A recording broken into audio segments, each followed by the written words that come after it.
Hey everyone, Clay from Clayviation.com. We're talking today about engine startup.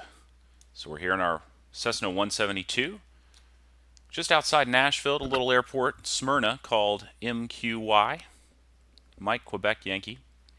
And it appears by our scenery that we've been doing a little shopping at Sears and JCPenney. Today's video is brought to you by Sears and JCPenney, apparently. Most of the time, if you play a flight simulator, the game is going to load you up on the runway or on the airport with the engine running, ready to go. You throw the throttle forward, you fly in the air, and you probably get bored fairly easily because your realism is just not there. So we're going to go through today a scenario where we actually start up the airplane. We've got our cold configuration here. Everything is off in the airplane.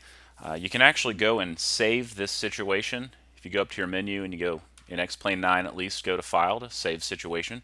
And you can save the situation. It's going to keep the aircraft configured just like this. So when you load it up, you can load it up as a cold start and practice getting going from a cold start. I highly recommend to anyone in flight training using the actual checklist from the aircraft that you're flying in if you're using a simulator product. If you are a flight simulator enthusiast looking to add a little more realism to your game, you can download the checklist that I'll be using today from Clayviation.com. Looks like we have a little deer. Ah, several deer. Look, a nice little buck and some does. All right, let's get going. Engine start checklist. Brakes. Set. Electrical equipment. Verify that it's all off. Avionics master is off. Fuel selector valve is set to both. Circuit breakers. Check that they're in. None of these are popped out. The throttle. Open a 1/4 inch. The mixture. Move to full rich. Prop area. Clear. Now I got these deer out here. Let's see if these guys are going to pose a problem to us or not. Look at all those guys hopping around. Looks like there's some birds up there maybe too. This is one wildlife infested sort of airport. We'll have to do a video in the future on maybe a bird or deer strike. Alright, prop area looks good to me. Master switch, we're going to turn on. Everything starts to light up. Beacon can turn on. Let's see if it'll turn on in the simulation here. I'll show you what that is. Yeah, little red light. That's our beacon flashing there. Auxiliary fuel pump comes on. And the ignition.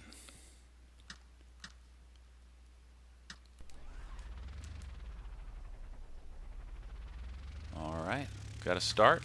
Let's adjust our throttle to 1,000 RPM. And now that that's stable, we'll check our oil pressure just here and make sure that looks to be in the green.